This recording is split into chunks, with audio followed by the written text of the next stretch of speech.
반갑습니다. 세움에서 통합과학 가르치는 강사 장은화입니다. 정신여고 1학기 기말고사 시험 분석 시작해 보도록 하겠습니다. 먼저 시험 분석에 도움을 주신 물리의 한근호 원장님, 지구과학의 김동희 선생님, 생명과학의 백운희 선생님, 그리고 가장 큰 도움 주신 박건진 대표님께 진심으로 감사 인사드리며, 시험 분석에는 저희의 본교재나 주간지 그리고 테스트 직보 자료 적극적으로 활용하였습니다. 그래서 저와 함께 내신 대비를 한 친구들은 약 1600문항 정도 풀이하였고, 주간지와 그리고 솔루션 같은 경우 학교 기출문항과 가장 유사하게 담은 자료집입니다. 그리고 테스트와 직보 자료를 문제를 많이 풀어봄으로써 아이들이 어려운 문제까지 체화될 수 있도록 노력하였습니다. 뿐만 아니라 학생들에게 학교 필기를 취합하였습니다. 그래서 학교 필기 수업 때 적극적으로 반영할 수 있도록 노력하였고, 기본 개념부터 응용 학습까지 진행될 수 있도록 하였습니다.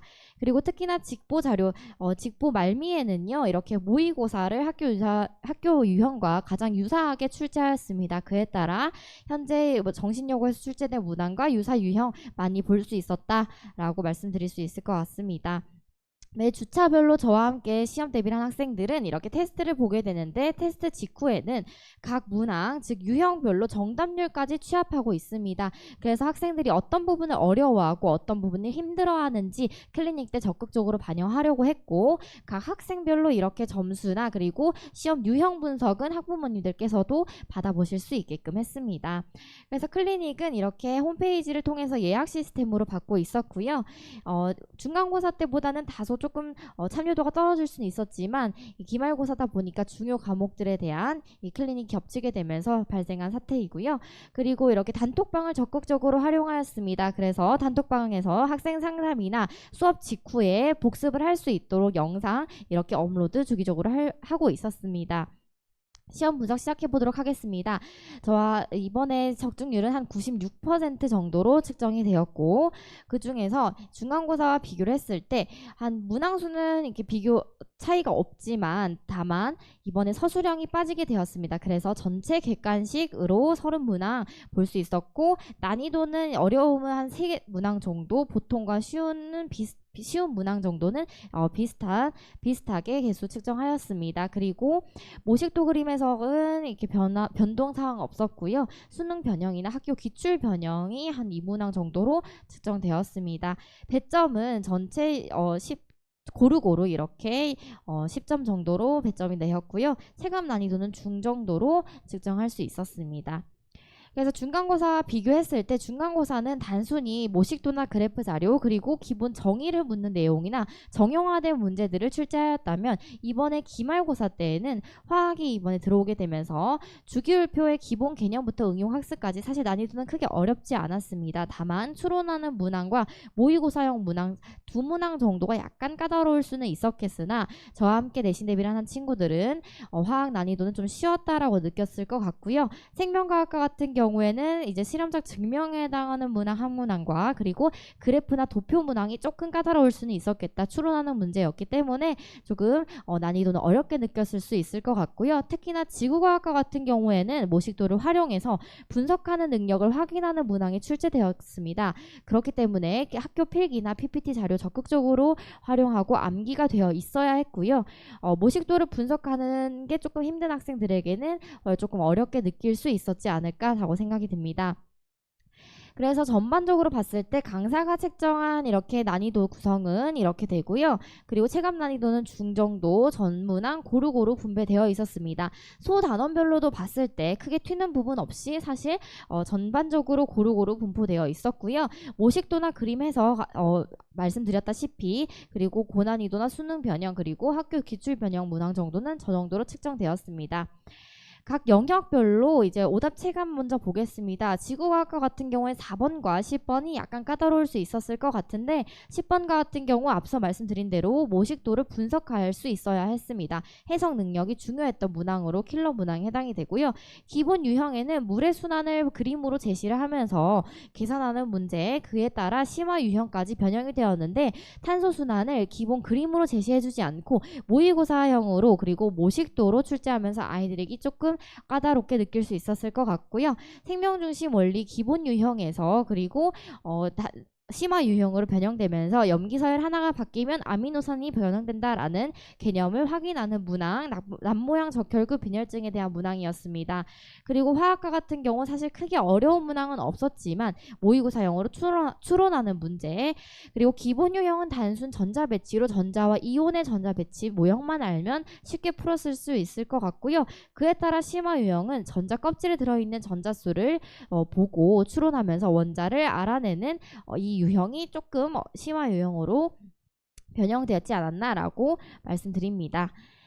정신요구에선 두 문항 정도를 어려운 문항으로 꼽을 수 있었는데, 먼저 지구과학 영역입니다. 10번 문제였고요. 이렇게 그림을 보고 분석할 수 있어야 됐는데, 각각의 판의 밀도를 비교 분석해서 가장 큰 밀도가 큰 판을 고르는 문항 디귿선지가 조금 까다롭게 느꼈을 수 있을 것 같습니다. 이 내용을 암기하는 학생이었다면 사실 쉽게 풀어낼 수 있었겠지만, 그렇지 않았다면 이 경계에 있는 판의 경계에 있는 지진의 분포와 그리고 지진의 빈도수를 확인한 후에 판의 밀도를 추론하는 문제였기 때문에 조금 어려웠을 것 같고, 솔루션 저희 학교 기출집이죠. 만약에 학원에서 내신 대비를 하면서 풀어봤다면 사실 어렵지 않게 풀어낼 수 있었습니다. 디귿선지 똑같은 거 확인할 수 있었고요. 테이크오버라고 직보자료, 고난이도 영역만 모아놓은 직보자료입니다. 여기에서도 유사 유형 풀어볼 수 있었을 것 같습니다. 다음은 생명과학의 30번 문항입니다. 샤가프의 법칙으로 생투 내용이 함께 섞인 문항이었는데요. 먼저 솔루션과 테이크오버를 보겠습니다. 이렇게 염기를 주어주고요. 그리고 이렇게 도표에서 거의 대부분 주어지는 문항이 주로 이렇다면, 이번에 정신요구에서 출제된 문제를 보면 염기를 아무것도 알려주지 않았습니다. 그에 따라서 도표에서도 추론해야 되는 이 빈칸수가 개수가 훨씬 더 많았기 때문에 아이들이 정확하게 염기를 파악하고 그에 따라서 문제를 풀어내야 했기 때문에 킬러 유형으로 꼽힐 수 있을 것 같습니다. 다만 학생들의 정답률이 모집단 수가 적어서 취합되지 못했다는 점 양해 말씀드립니다. 앞서 두 문항만큼은 아니지만 조금 까다롭게 느낄 수 있었겠던 문항들에 대해서 말씀드리겠습니다. 화학인데요. 화학은 기본 전자 배치에서 응용되어서 화학 결합 모형을 두고 이온 결합과 공유 결합을 정확하게 비교 분석하는 문항이었습니다. 하지만 테이크오버와 솔루션을 풀어보면서 저와 함께 내신 대비를 한 친구들은 이와 유사한 유형뿐만 아니라 응용학습까지 진행됐기 때문에 화학의 난이도를 크게 어렵지 않을 것 같다라고 느낄 것 같고요.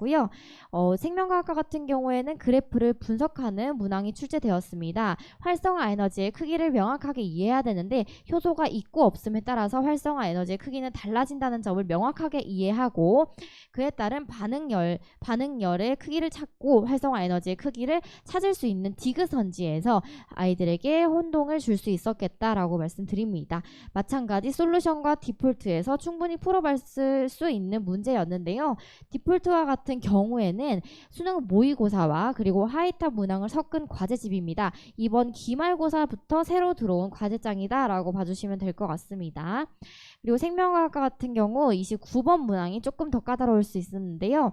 이 염기를 하나만 주어줬습니다. 그 말은 나머지는 전부 다 추론해서 맞춰 나가야 되는 문제였고요. 특히나 아미노산을 가지고 이렇게 거꾸로 올라가야 되는 아미노산 하나를 두고 코돈을 추론하고 그에 따라서 DNA 가닥에서 어떤 게 전사되었는지 주연 가닥을 찾아내는 문항이었기 때문에 학생들이 조금 오개념을 확인하는 문항이었지 않나라고 생각이 듭니다.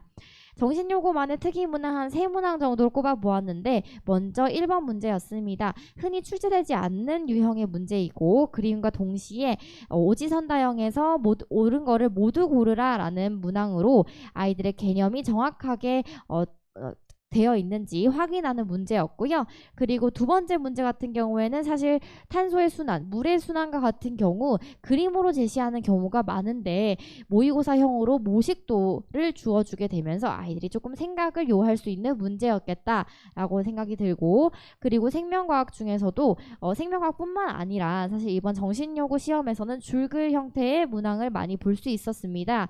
그 말은 즉슨 여고만의 특성이기도 하기 때문에 제가 이렇게 줄글 문항을 가지고 와봤고요. 이렇게 3문항이 정신요구만의 특이 문항이다라고 볼 수 있을 것 같습니다. 이렇게 적중률, 그러니까 유사도를 이렇게 각 과제장별로 확인을 하였는데요. 먼저 프린시플, 개념서에 해당이 되고요. 저희 본교재입니다. 그 다음에 주간지 매 주차별로 과제가 나가는 과제장인데요. 학교 기출과 유사하게 기본 개념부터 응용학습까지 진행될 수 있도록 한 권에 담은 과제장입니다. 그리고 솔루션이죠. 자사고의 기출 그리고 정신요고의 그동안의 기출을 한 권에 담은 자료집입니다. 거기에서 일치율 확인할 수 있었고요. 그 다음에 테이크오버와 테스트는 가장 집중하고 있는 부분이기도 한데요. 특히나 테스트 같은 경우 학교 기출을 명확하게 분석한 다음에 유사 유형을 발췌해서 모의고사형으로 만들었습니다. 그에 따라서 고난이도 영역 문항과 그리고 학교 기출과 유사한 테스트를 합한 이렇게 일치율 70% 정도 책정할 수 있었습니다. 그래서 제가 예상하는 1등급은요. 고난이도 영역을 하나 뺀 28.7점 정도로 책정이 되고 전반적인 총평하겠습니다. 난이도는 크게 어렵지 않았을 것 같고요. 그리고 명확한 개념이나 그리고 학교 필기나 학교 자료 등을 정확하게 알고 이해해야 했다면 사실 어렵지는 않았을 것 같은데 그렇지 않은 학생들에게는 몇몇 문항들에서 오류가 있었을 수 있었겠다. 거기에서 감점의 요인이 될 수 있었을 것 같습니다. 그래서 저희 연구소에서 방학 때 진행하는 방학 특강은 이렇게 계획이 되어 있고요. 추가 문의 사항은 세움이나 저희 연구소 쪽으로 편하게 연락 주시면 적극적으로 응대해드리도록 하겠습니다. 저와 함께 1학기 기말고사 대비를 해준 학생들에게 정말 감사 인사드리고 싶고 저에게 믿고 맡겨주신 학부모님들께도 진심으로 감사하다는 말씀 전하고 싶습니다. 어머님 그 마음처럼 가르치겠습니다. 감사합니다.